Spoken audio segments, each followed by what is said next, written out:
આત્માનો નિશ્ચય મહાત્મા સહિત જેને ભગવાનનો નિશ્ચય હોય તો તેને અર્થે શું ન થાય તે લોયા ત્રીજાની વાત છે. તે લોયાનું ત્રીજું વચનાવત છે, આપણે વાંચીએ છીએ અને ઘણા વખત વાતોય થાય છે કે મહાત્મા સહિત નિશ્ચય એટલે એમનો લુખો નિશ્ચય તો કંઈ ના થઈ જાય, પણ મહાત્મા સહિત હોય તો એને માટે બધું થાય. ભગવાનને સંત માટે શું ના થાય, બધું થઈ જાય. આપણું ધન ધામ કુટુંબ પરિવાર એ ભગવાનનું છે અને મારા વચનાવતમાં લખ્યું કે ધન ધામ કુટુંબ પરિવાર એ ભગવાન અર્થે કરી રાખવું, એટલે કરી રાખવાનું છે. બાકી વાપરીએ તો આપણે છે, પણ જ્યારે આવો પ્રસંગ હોય ત્યારે એમાંથી આપણે એમને કાઢે. ધર્માદો કરતા કઠણ ના પડે, બીજી સેવાઓ કરતા કઠણ ના પડે, સત્સંગ કરતા કઠણ ના પડે, ઉત્સવ સમય કરતા કઠણ ના પડે. કારણ ભગવાનનું છે. દાદા ખાચરે આપણે જાણ્યું છે કે બધું મહારાજને જ અર્પણ કરેલું હતું, પોતાનું તમામ જે કંઈ છે મિલકત બધી.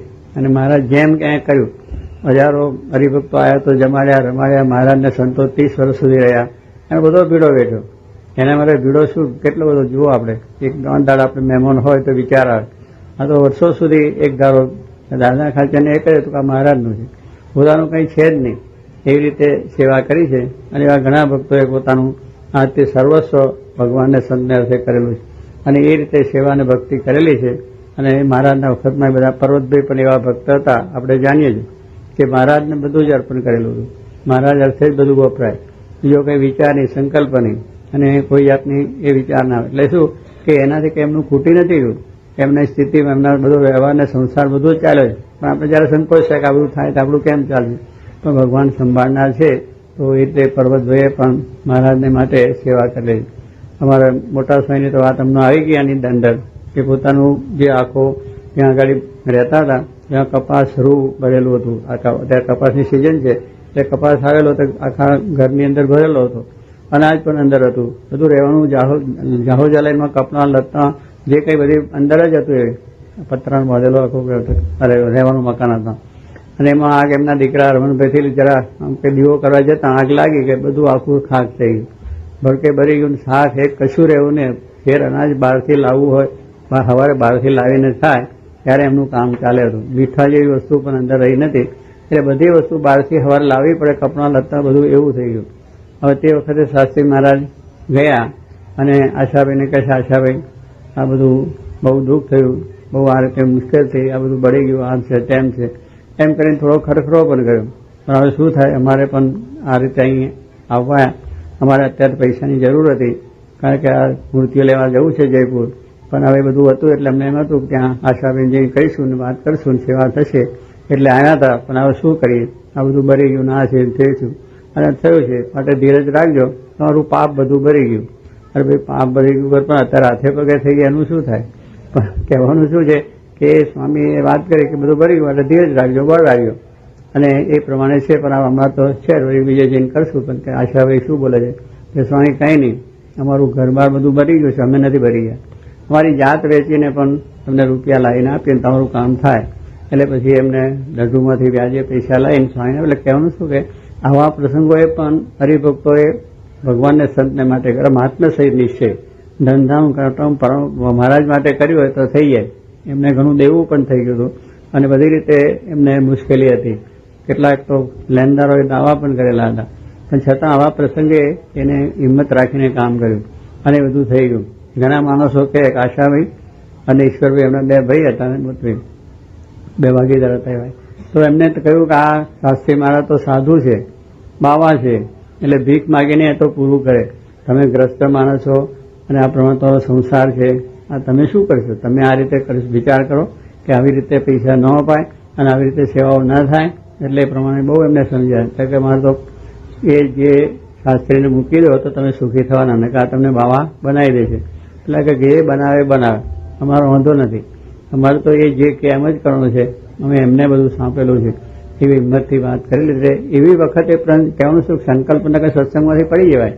જ્યારે આવા પ્રસંગ આવે ત્યારે ધીરે ધીરે બહુ કઠિન છે, પણ આવા પ્રસંગો આપણા મહારાજના વખતમાં પણ થયા છે અને આપણા શાસ્ત્રી માના વખતમાં, જોગી માના વખતમાં થયા છે અને અત્યારે બધા કરે છે. એટલે કહેવાનું શું છે કે એના આવી વસ્તુ છે, જરૂર છે એ જરૂર કરવાનું, એને માટે ના નથી. ખાવા માટે છે કે આપણે જે છે સારી રીતે પેટ ભરાય ને સારી રીતે પચે એવી રીતનું ખાવું ઘરે મળતું હોય તો આગળ જવાની જરૂર નથી.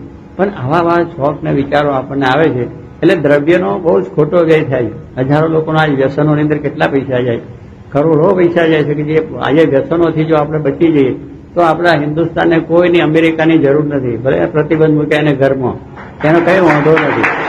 હજી આપણે પોતે જો આપણે સમજીએ, આપણો જો બચાવ કરીએ તો આપણે કોઈની જરૂર, ભીખ માંગવાની જરૂર નથી. બધા દેશો આપણી પાસે લેવા એવી એટલી બધી આપણી સમૃદ્ધિ વધી જાય હોય, પણ આપણે મોજ શોખ ને ખોટા બીજા બધા ખર્ચા કરે અને અંદરના ઝઘડામાં આપણો વિકાસ નથી થતો. એટલે આ બધી વસ્તુની અંદર સમજાતું નથી. તો સ્વામી કે જેને સત્સંગ થાય એ સુખી, સત્સંગ થાય બધી રીતે સુખી થઈ જાય. વ્યવહારમાં, સંસારમાં, ધંધામાં, રોજગારમાં, ભક્તિ કરવામાં, ઉત્સવ કરવામાં બધી રીતે સુખી થઈ જાય છે. તો એવો સત્સંગ સ્વામી કે આપણે કરવો, અને એ સત્સંગ કરવો તે જીવના કલ્યાણ માટે કરવો, એ પાછો કહ્યો છે.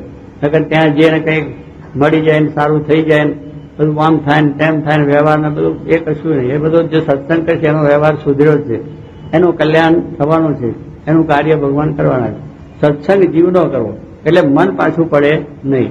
નહીં તો સંકલ્પ કરીએ ને પૂરો ના થયો તો કરો સત્સંગ કર્યો પણ આપણું કામ તો થયું નહીં. આપણે તો એમને એમ જ રહ્યા. ભાઈ ભગવાનની ઈચ્છા છે, ભગવાન છે એ આપણે ભગવાનના થયા છે એટલે ભગવાન સર્વ કરતા છે, જે કરશે સારા માટે કરશે, આપણે ભક્તિ કરવાની. એટલે કહ્યું કે જીવનો સત્સંગ હોય તો ક્યારે મન પાછું પડે નહીં. પ્રહલાદજીનો જીવનો સત્સંગ, દુઃખ તો બહુ આવ્યું પણ તો એ સત્સંગ મૂક્યો નહીં. દાદા ખાચરને જીવનો સત્સંગ, એના કુટુંબ આખાને જીવનો સત્સંગ. તો મહારાજનો કોઈ દિવસ સ્વભાવ આવ્યો નહીં, દુઃખ તો બહુ આવ્યા, સમાજથી આવ્યા, રાજકીય આવ્યા, બધા આવ્યા, મુશ્કેલીનો પાર ના રહ્યો. ઠેઠ સુધી જીવ્યા ત્યાં સુધી એનો ગરા રાજકોટ એજન્સી ખરી ને ગવર્મેન્ટની, ત્યાં બધા કેસ રજવાડામાં ચાલે, રજવાડાના કેસ ત્યાં જાય.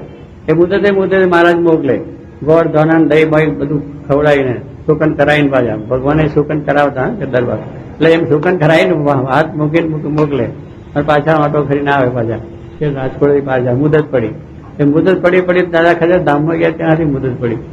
અને 14માનો એનો કાર્ય હતો, એને દિવસે બધો પાછો કરાર, પૈસા ટકા બધું મળ્યું. જો તો દાદા ખાચરને એમ ના થયું મહારાજ મને કઈ આ ધક્કા ખવડાયા, આટલી બધી ભક્તિ કરી, આટલું બધું કર્યું તો મહારાજ મારા હું તો કઈ જોયું નહીં. દાદા ખાચર કઈ નહીં, મહારાજની ઈચ્છા, મહારાજ જે કર્યું સારું છે કે મને ગરાજ ભગવાને ન મારા હયાતમાં ન મળ્યો એ મારા સારા માટે છે, કે એમાં કદાચ મારું બંધન થાય, એમાં મને બંધન થઈ જાય તો ભગવાન ભૂલી જાત બધા. પણ ભગવાન જે કરે સારા માટે છે એવી દ્રઢતા સાથેનો સત્સંગ જો આપણે હોય તો સત્સંગમાં કોઈ દિવસ મોરપ ના આવે, મોરો વિચાર પણ ન થાય, મોરો સંકલ્પ ના થાય. દ્રઢતા અને સર્વોપરી ઓહો શું સત્સંગ, શું આનંદ, શું ભક્તિ એમને એમ થયા કરે, ઉત્સાહ ઉમંગ થયા કરે. સેવા ઉભા તો ઉત્સવ અમનો આવ્યો, પછી આ બીજો ઉત્સવ આવ્યો, આ તો ઉત્સવ પર ઉત્સવ ચાલ્યા કરે. અને આ ક્યાં હતી આપણે પહોંચવું. હવે દીકરાનું લગ્ન આવ્યું, દીકરીનું લગ્ન આવ્યું, મામાની દીકરીનું લગ્ન આવ્યું, બધું ત્યારે જવું પડે કે ના જવું પડે.